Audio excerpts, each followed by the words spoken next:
Hey, what's up, everybody? True Boxing here. Thank you for coming back to get hit with the truth. So today, gonna do the what's next on former two-time super WBC super middleweight champion of the world, Anthony Dirrell, following his, I believe, his second or third round knockout of little-known Marcos Hernandez, as Dirrell landed a wicked uppercut. He fought on the Canelo Plant undercard. He actually got the co-feature somehow, and got an impressive second or third round knockout win, as he finally got his first win since the defeat, and then the defeat to David Benavidez back in September of 2019 when he was stopped in that fight, and then the draw against Kyron Davis when they competed back in February of this year. So he got his first win.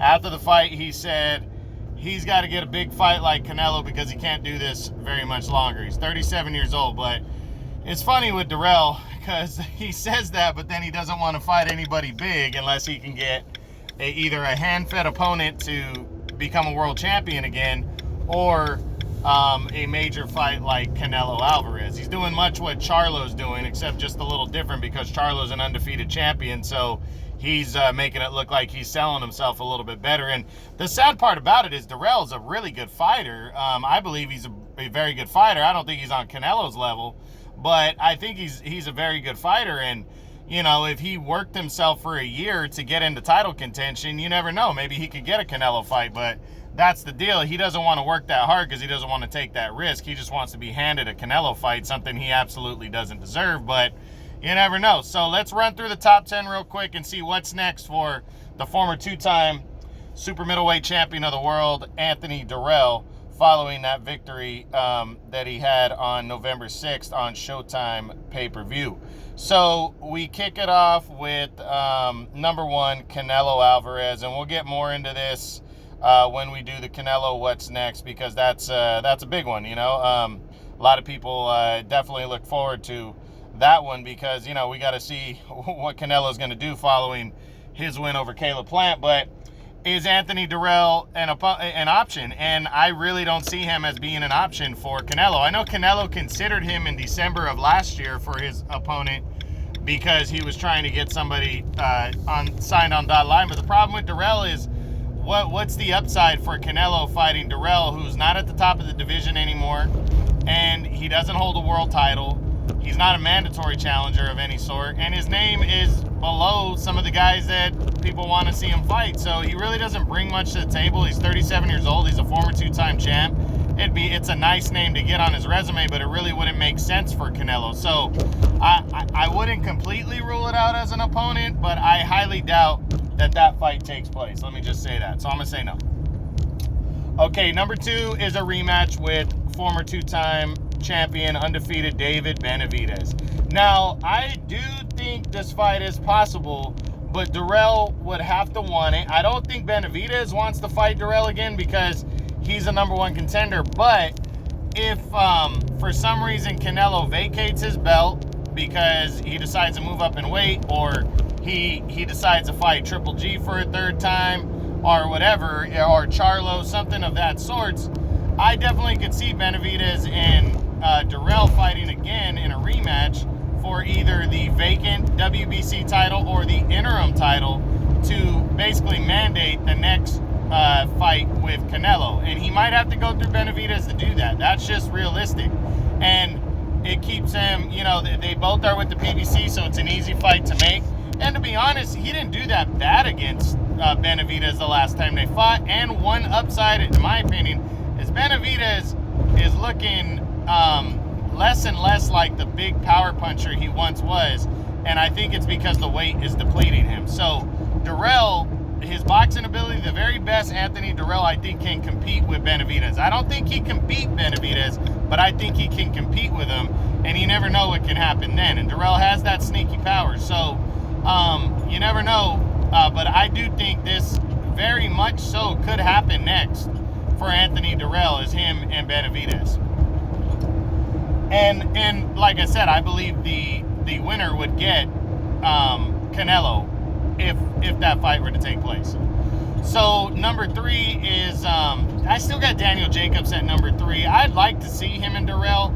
I just don't know what the hell Jacobs is doing. I mean, there was talks that he was going to fight Joe Smith early next year, but this guy hasn't done anything at all this year. Last year, his only fight against Gabriel Rosado was just, it was bad. I mean, he didn't look good. He walked away with a, you know, I'm not going to call it a gift split decision, but in a way it was a gift because it was a horrible fight that, in my opinion, neither guy deserved to win, but he walked away with the split decision there. But he's got to bounce back in a major way, and maybe this is a fight Dirrell would take if Jacobs is interested. They both have Al Heyman as advisors. I'm not sure where Jacobs is linked to anymore in terms of his promotion, but I think it's a good opponent for Daniel Jacobs and Dirrell to kind of get into Canelo sweepstakes following. So I think it's a good option. I think it's something both guys should consider.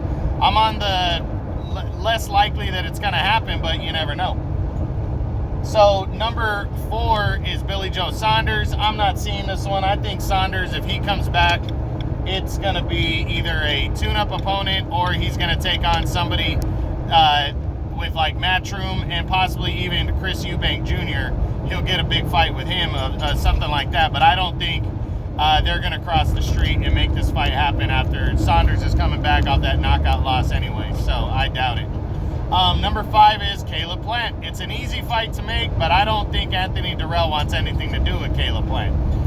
Stylistically, I think it's a bad matchup for Dirrell, but it's also a good way to get yourself into Canelo sweepstakes. You go out there and you beat Plant, and Canelo's doing something else, it possibly could set something up for later next year, but you never know. But I just don't think Dirrell wants anything to do with it, so I'm going to say no to this one. I got Dirrell at number 6. Number 7 is a rematch with Kyron Davis. I'd love to see this fight. I doubt they get, you know, it happens, but I'd really like to see it. Again, it's a good way to get in line because Benavidez beat Kyron Davis and Dirrell fought to a draw with Davis earlier this year. So Dirrell should want to shake off that draw, go out there and beat him decisively, but I'm not sure he wants to do that. So I'm going to say the rematch doesn't happen, even though I think it should happen and they definitely should consider it. From there, I believe I have John Ryder in that mix. I can't remember. There might have been somebody else in the mix. Yeah, Gabriel Rosado. Gabriel Rosado, I know he has ties with DAZN, but I'd love to see him in the ring with a veteran like Dirrell. I think it'd be a good fight. I'm not sure Dirrell would want that fight, but Rosado's coming off a loss. Why not make it happen? But, it's one of those fights that you'd like to see happen, but both sides would have to fully be on board, and I'm just not sure Dirrell would want that. Number 9 is John Ryder. Would love to see the fight, but again, it's one of those fights that you have to cross the street for because John Ryder's with Matchroom, and I just don't see it. And then number 10 right now, I have Jesse Hart, the former world title challenger there. He's with Top Rank ESPN. I don't see it. So for Anthony Dirrell, it's not a guy that likes to fight the top guys to get in position. He usually waits around for a gift fight, to come around, and then he does it. He beats a lot of nobodies to get himself in line for a title shot, and then after that, he's willing to fight guys, somewhat, but he's really only looking for a major fight right now. I wouldn't be surprised if he retired. I don't think he will. I think he's going to give it one last run, but I really think it's Canelo or bust, or he might consider a rematch with Benavidez if it led to a title shot with Canelo. So that's my opinion. I'm leaning towards, though, I think he's going to fight Benavidez next in a rematch with the winner to be mandated to fight Canelo in the second half of next year. But that's just my opinion. So we'll see what happens. But that's it. That's the what's next on former 2-time super middleweight champion of the world, Anthony Dirrell, following a second round knockout win of little-known Marcos Hernandez. I hope you guys enjoyed it. True Boxing, you've been hit with the truth.